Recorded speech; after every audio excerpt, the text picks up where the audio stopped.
Hello. You are not where you should be. What is happening? Give up tinkering around. Mike seemed quite upset over the phone, and his voice was shaking.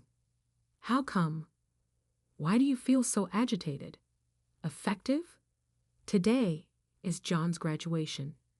On the day of your son's graduation, where are you? My son, please, I asked, becoming more serious. Angrily, Mike yelled, John. At the graduation, the relatives of every other child are present. Here by myself, I am the only one. These events are meant to be attended by families together. I could not care less about the fact that he was obviously angry. I carried on carelessly. I am not a family man. What? On the other end of the line, Mike let out a small gasp. What they've been doing to me for the last 13 years. Do they even know? How have they handled me? If so, that's okay. I'll handle things my way whether they know it or not. I refuse to give in to their demands anymore. Anna is my name. I'm a 40-year-old stay-at-home mom. My husband, Mike, thinks it must be simple to be a housewife. I'm incredibly envious. He's been complaining about my being a stay-at-home mom for the past 13 years, ever since we were married. Not to be forgotten, though, it was Mike who asked me to raise the kids at home. Did he forget he asked me the question first? It's just not fair. After the kids got a bit older, he started saying things like, a housewife is just a jobless parasite. He constantly treated me like a freeloader. Mike's snide remarks increased as the kids grew older. It got so bad that I started working part-time a few years ago, but it's just part-time work now. He sneers, and nothing changes. Time flies. Our eldest son, Rick, is now 18, and our second son, John, is 15. Our sons, though there's no blood relation between them and me, are Mike's stepchildren. When I married Mike, the boys were 5 and 2. Time passed quickly, but it was never easy. I was told I probably couldn't have children. When Mike asked me out, I nervously told him this. Living normally is fine, but you likely can't have kids. I'd been told this by my doctor due to irregular periods, so when I found out Mike had stepchildren, I was honestly relieved. I don't have a good eye for women, and these kids have suffered for it, he said.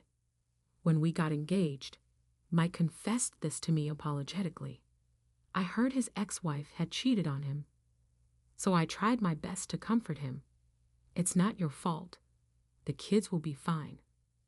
Let's raise them together, so they won't feel lonely. Anna, thank you, he replied. Mike's income was nothing to brag about. Ideally, I wanted to work full-time and support our household. But after hearing that I couldn't, I thought it was very important for kids to have their mom at home. So Anna, I want you to be a full-time housewife and make them feel secure, all right? I understood managing on just Mike's income was incredibly difficult. We constantly reviewed our expenses, cutting down wherever we could. Entertainment and beauty expenses were, of course, trimmed, and I avoided buying clothes for myself as much as possible. But I couldn't let the kids go without. If anything had to be cut, it would be my stuff. I genuinely believed that. Sorry to make you go through this, I said. Thank you, Mike said. At first, Mike appreciated it, but over time he began to look down on me. You're not pretty to begin with, and you're not young anymore. So why don't you work on yourself a bit? It's embarrassing. I do wear makeup. I take care of myself as much as I can, but I don't have as much money or time as I did before we got married. It hurts when you say things like that. It's different from when I was single and only had to think about myself. The more time I spent taking care of the kids, the less time and money I had to spend on myself. Mike used work as an excuse to avoid doing any housework. I asked for his help a few times, but he always refused. I trust you to handle everything, Anna. Besides, the kitchen is a woman's domain, right? I never asked him to leave it all to me, or to keep his hands off. Before we got married, I thought he was manly and wonderful, but he turned into a typical domineering husband. The kids were my only source of comfort. Right after we got married, the kids were 5 and 2. If they had been a little younger, they might not have been so shy. But Rick, especially, was very resistant to me. I want mommy. You're not my mommy. Rick cried, holding the crying Rick. I almost cried too. Even so, I felt like they were starting to warm up to me little by little. But then an unexpected obstacle appeared. That is Mike. He should have been my biggest supporter, but I never expected someone so close to become my enemy. Anna, you've gained weight, haven't you? Look at that flabby body. It's proof you can't take care of yourself. You guys don't want to end up like that, right? Good thing you're not related by blood, he mocked. My body and my appearance were endlessly criticized. Once you stop caring about your looks, it's over. Anna's unemployed, so she doesn't meet people and loses any sense of beauty. You guys better be careful. I couldn't stay quiet after that. Hey, can I talk to you for a second? It's one thing to think that or say it to me, but don't insult me in front of the kids. Of course, it made me feel terrible, but more importantly, I couldn't bear the thought of the kids picking up Mike's way of speaking. That was the one thing I wanted to avoid. Kids are still growing and absorb everything, both good and bad. Mike, their father, was openly looking down on me, their mother. Even if I'm not their biological mother, I didn't want them to see that. What's that? You're just upset because I hit a nerve, right? Don't use the kids as an excuse. Yeah, it hurts to hear that, but I'm really worried about the kids' future. Shut up. Stop blaming others. I'm not insulting you. I'm just stating facts. It's ridiculous to say we can't speak the truth. Even though I explained calmly, Mike flew into a rage and wouldn't listen anymore. Instead, his insults towards me escalated. Whenever I tried to discipline the kids, Mike would invariably interfere. Hey, Rick, look. There are still some small veggies left on your plate. Let's finish everything, okay? During the meal, I noticed the scattered vegetables left on Rick's plate and casually pointed it out. From beside me, I heard a loud sigh, and Mike grumbled irritably. You're unemployed with no income, yet you sure are good at nagging. It's the usual pattern. Mike looked at Rick and John, tilting his head as if seeking their agreement. I'm not nagging. I'm just pointing out manners so they won't have trouble in the future. See? You're going out of your way to do that for kids that aren't even yours. I felt my head heat up. How could he say such things in front of the young children? I was too stunned to find the right words. I felt so pathetic. From that day, I started avoiding conflicts with Mike and tried to keep him in a good mood. I didn't want the kids to see us arguing. Mike was a simple person. As long as I flattered him, he stayed in a good mood. I knew this was the wrong way, but I couldn't think of any other way. Divorce would be the easiest solution, but what would happen to Rick and John? I couldn't abandon them, so I focused on keeping things as peaceful as possible. I did my best to make it my top priority, and then before I knew it, 13 years had passed. Bringing us to the present, the brothers, who were so young then, had been completely influenced by Mike. Their thinking mirrored his, even though their appearances didn't. Because Mike belittled me in front of the kids, They started to think it was normal. They began to insult me openly. "Hey, wait a minute," Rick called out to me, frowning. "My friends are coming over tomorrow. You should go out. It would be embarrassing if they saw you. If you were younger and prettier, I wouldn't have to deal with this. It's such a hassle." All right, it wasn't just teenage embarrassment. He genuinely thought I was an embarrassment. I had become accustomed to such hurtful remarks, as they were repeated over and over. "Oh, leave some money before you go. And did you iron the clothes I asked for? Also, the college application deadline is coming up. Take care of it." Even though he said he was embarrassed to be seen with me, he still relied on me for everything. He had inherited this trait from Mike. Then John chimed in from the side. "Hey, did you check out the tutoring places for me? Oh, and don't forget, I've got a practice session tomorrow. You'll need to give me a ride." Without waiting for my response, Rick and John returned to their rooms. To them, it was only natural to ask me to do things for them. There wasn't a shred of gratitude. It probably never even crossed their minds. At dinner, the root of all this and the brothers' role model, Mike looked at me with a puzzled expression and brought up a subject. "You should start working and earning money." "What?" Mike sighed dramatically and exaggeratedly slumped his shoulders. "Do you realize how long I've been supporting you? I've been lenient. But how many years have you been unemployed now? Are you thinking at all?" His words made me put down my fork in anger. "I'm not unemployed. Since John started elementary school, I've been working part-time. That's right. When the kids were too young for school, I was a full-time housewife because it felt wrong to leave them alone.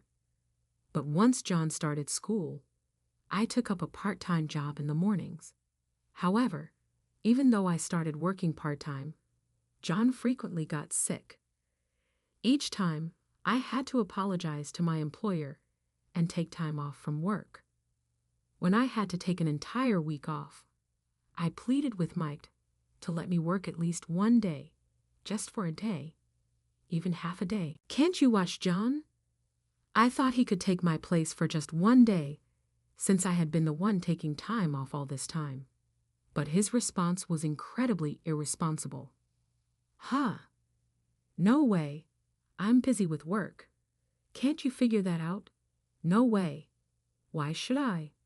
In other words, Mike didn't consider my part-time job to be real work. I knew from that moment how low his opinion of part-time jobs was, but I couldn't stand being treated as if I were unemployed. "I'm working part-time. Even though it's within the tax exemption limit, I earn $800 a month." When I argued against being called unemployed, Mike, Rick, and John all started laughing. "You say that so proudly. $800 is so pathetic," Mike sneered. "Exactly. And how can you be so smug about it?" "That confidence is something else," Rick added. Mike looked triumphant, flaring his nostrils in pride at the boy's words. Seriously, they are right. Besides, these guys don't need much help anymore, so you should start contributing more.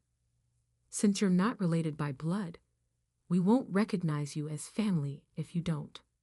As I watched the three of them laughing together, something inside me, which I had tried to keep intact, started to crumble. I can't take it anymore. I can't keep pushing myself, or I'll break. For my own sake, I can't do this any longer. I'll fulfill my final obligations and then leave this house. That day, I made a firm decision. John's graduating from middle school tomorrow. It's such a relief to think he'll be a high schooler soon. A few months after I made my decision, Rick was accepted into college, and John was about to graduate from middle school. At night, after the kids had returned to their rooms, I was washing dishes when Mike, in a good mood, drank his alcohol behind me. Honestly, before I married you, I was really struggling with what to do. Mike, slightly drunk and feeling good, started talking more. My mom said she couldn't watch Rick and John anymore. I was thinking of putting them in a facility, but then I married you just in time. I'm really lucky. I had vaguely heard this story from my mother-in-law. Shortly after getting married, Mike had taken in the kids, but had mostly left their care to his mother. For a woman nearing 60, taking care of young children must have been physically demanding. Eventually, she couldn't handle the burden anymore and told Mike to take responsibility. That's when he married me. Really?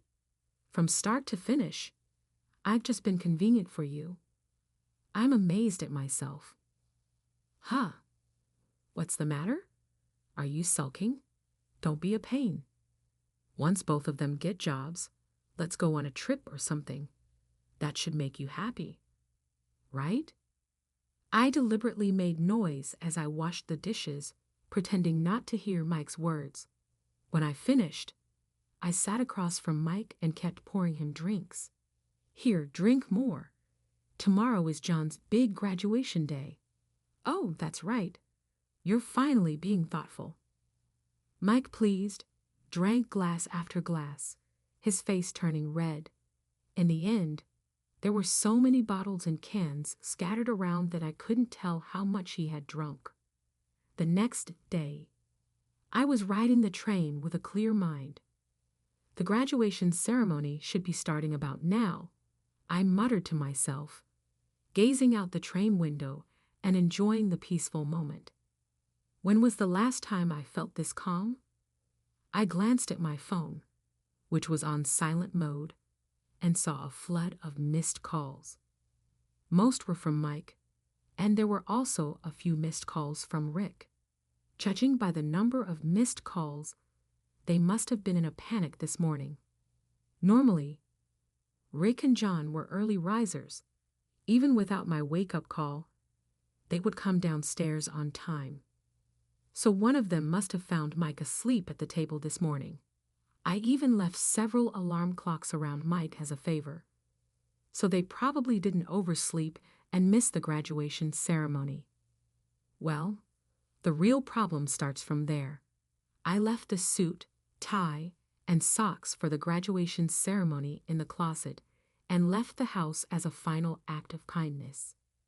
Everything was washed or dry cleaned. Normally, anyone would be able to dress themselves if everything was prepared like that. Mike isn't normal. For the past 13 years, he has relied on me for everything. He probably didn't even know which suit to wear for the graduation ceremony. Normally, you prepare the night before, but I know Mike wouldn't have done that. Even if he got drunk or passed out, he always had me to clean up the mess. I wonder how they felt when the person they depended on suddenly disappeared. Did they panic? Maybe they got furious. Either way, it doesn't matter to me now. After a while, the train arrived at my destination, and I got off with my luggage. As I walked through the ticket gate and turned off silent mode on my phone, it started ringing. It was a call from Mike. Hello? Where the hell are you? What's going on? Stop messing around. Mike's voice was trembling over the phone. What? Why are you so worked up? It's John's graduation ceremony. Where are you on your son's graduation day? My son? I asked, my tone raised. Mike shouted irritably, John. All the other kids have their families with them at the graduation. I'm the only one here alone. Families are supposed to attend these things together. And you didn't even prepare my clothes. If my mom hadn't come over, it would have been a disaster. I calmly responded to his complete misdirection and scapegoating. The fact that you can rely on your mother at your age for something like that is what's really concerning. What did you say? Mike's voice was furious, but that didn't matter to me. I continued without concern. And what do you mean by family? Huh? I cut him off. I don't have a family. Huh? Mike gasped softly on the other end of the line. In the past 13 years, I have never felt like I was treated as part of the family by any of you. That's not true. What are you talking about? We ate, slept, and lived together. Isn't that what makes a family? Being constantly insulted about my appearance and weight, mocked as an unemployed parasite, and treated like a maid. And now you call that a family. What are you talking about? Are you stupid? After I spoke quickly and forcefully, there was a brief silence before the call abruptly ended. A few minutes later, my phone rang again, this time from Rick. The timing was too perfect. Mike had probably contacted Rick in some way. So you had a fight with Dad, but you went too far. Dad was furious. If you apologize now, he'll probably forgive you. Hurry up and apologize and come home. Dinner will be late. I sighed in exasperation. I don't know exactly how Mike explained our conversation to Rick, but neither Mike nor Rick ever thinks they are at fault. Their main concern is always their own well-being. That's why Rick said what he did earlier. He didn't even question why I would leave the house and miss John's graduation. Instead, he was worried about his dinner. Apologize? Why? You guys can handle dinner on your own. My words seemed to irritate him. Rick's tone became harsher. What the hell? It's irresponsible to just leave like that. Don't you get it? Mom, Dad has been feeding you and taking care of you. I've always thought you should be more grateful for that. Mike's words echoed in my head. Who do you think is providing for you? I've heard that line countless times. Mike's catchphrases have become ingrained in the kids like a curse. It's so outdated. Do they realize they are making things harder for themselves in the future? I sighed and spoke to Rick. You and John are just like Mike. What are you talking about? Of course we are. He's our dad. Yes. And that's why you should be careful. You're not suited for modern marriage. Rick sounded confused. Like Mike, he lacked self-awareness. What? You're saying crazy things just because you're upset. His voice shook just like Mike's when he got agitated. Fine. Anyway, there's something else I want to discuss, so I'll come by soon for a final goodbye. Can you tell Mike that? A final goodbye? What do you mean? Wait. Hey, I'm not waiting. Goodbye. Even after I hung up, the phone kept ringing, but I ignored it until it finally stopped. A month later, I went to Mike's house to settle things once and for all. When I rang the doorbell, Mike rushed to the door with loud footsteps. Anna, you came back. I knew you would. I believed it. After a month, Mike looked somewhat haggard. Maybe it was because he wasn't well groomed and his clothes were rumpled and dirty. He looked pale. More than anything, he seemed exhausted, with no energy left. As he approached and grabbed my shoulder, I quickly shook his hand off. Don't touch me. We're not family anymore. What? What are you talking about? Anna, we're just taking a break to cool off, right? No one ever said that. Mike had just convinced himself of that. It's amazing how he can come up with such convenient thoughts. I was so happy because I thought you had finally come back to me. No way. It's actually the opposite. I'm here today to settle things cleanly with you. Settle things? Mike's face twitched as he asked. I nodded. I want a divorce. Let's thoroughly discuss alimony and property division. When I entered the living room, it was empty. Rick and John, who should have been home, were nowhere to be seen. Where are the kids? They're in their rooms. They don't know you're here. Should I call them? No need. This was going to be a messy divorce discussion, not a pleasant chat. It's not something the kids needed to hear. Besides, it had only been a month since I left, yet the house had changed drastically. Clothes were scattered everywhere, and the table was cluttered with dirty dishes and plastic bags. The sink was so full of dishes that I couldn't see the bottom. There was no way to do the dishes in such a state. Ignoring the mess, I moved some things off a chair and sat down. Shall we get started? I wanted to settle this as quickly as possible. As soon as I sat down at the table, Mike kneeled at an unbelievable speed. Please stop. That won't help, and it won't change my mind. Mike, still on the floor, shook his head vigorously. Please don't divorce me.